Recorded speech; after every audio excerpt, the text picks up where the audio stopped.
আন্তর্জাতিক জলসীমায় ইরানের জাহাজ আটকে অভিযান শুরুর প্রস্তুতি নিচ্ছে আমেরিকার সেনাবাহিনী।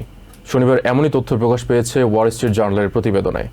এই পরিস্থিতিতে কূটনৈতিক সমাধানের সুযোগ আগের চেয়ে কঠিন হয়ে পড়েছে বলে মনে করেন শিকাগো বিশ্ববিদ্যালয়ের পলিটিক্যাল সায়েন্স বিভাগের অধ্যাপক রবার্ট পেপ। এদিকে ডেমোক্রেটিক কংগ্রেসম্যান মেলানি স্ট্যানবারি বলেন, ইরান যুদ্ধের সর্বাধিনায়ক হিসেবে প্রেসিডেন্ট ট্রাম্প আসলে জানেনও না তিনি কি করবেন। অন্যদিকে অবরোধ শুরুর পর থেকে অন্তত 23টি জাহাজকে ফেরত পাঠিয়েছে সেন্টকম। এমন আচরণ সামগ্রিক পরিস্থিতিকে আরও কঠিন করে তুলবে বলে মনে করেন ইউএস নেভির সাবেক সেক্রেটারি কার্লোস ডেল তোরো।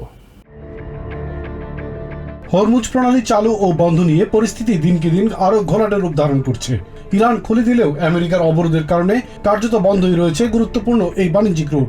এমন পরিস্থিতির মধ্যে ইরানের বন্ধুস্থানীয় দেশগুলোর তেল পরিবহনকেও বন্ধ করতে সামরিক শক্তি বাড়ানোর ঘোষণা দিয়েছে আমেরিকা। সম্প্রতি ওয়াল স্ট্রিট জার্নাল এমন সংবাদ প্রকাশ করেছে। Wall Street reporter Shelby holiday জানান, যে কোনো মূল্যে ইরান এই প্রণালীর নিয়ন্ত্রণ রাখতে চায়, কারণ হরমুজ প্রণালীর নিয়ন্ত্রণ রাখতে পারলে পারস্য উপসাগরীয় দেশগুলো সহ আমেরিকা, ইউরোপকেও চাপে রাখতে পারবে তারা। ইউনিভার্সিটি অব শিকাগোর পলিটিক্যাল সায়েন্স বিভাগের অধ্যাপক রবার্ট পেপ মনে করেন, আমেরিকার সামরিক শক্তি বৃদ্ধি ও ইরানি তেল পরিবহনকারী জাহাজ আটকে দেয়ায় আলোচনা ও চুক্তির পথ আরো কঠিন হয়ে উঠেছে।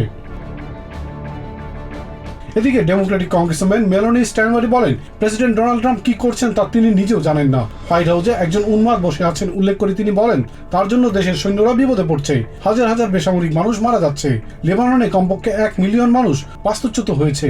এমনকি এমন পরিস্থিতির মধ্যে সামান্যতম বিপদ থেকেও বেরিয়ে আসার পথ জানেন না ডোনাল্ড ট্রাম্প। হরমুজ প্রণালীতে অবরোধ শুরুর পর থেকে কমপক্ষে 23টি জাহাজকে বন্দরে ফিরে যেতে বাধ্য করেছে আমেরিকান বাহিনী। পরিস্থিতি এমন চলতে থাকলে যুদ্ধাবস্থা আরো কঠিন হয়ে পড়তে পারে বলে আশঙ্কা করছেন ইউএস নেভির সাবেক secretary Carlos del তোরো।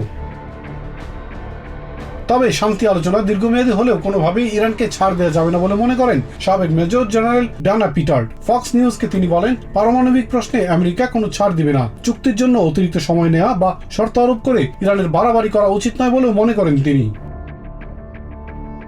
Ilias Kamal, TVN 24 news desk.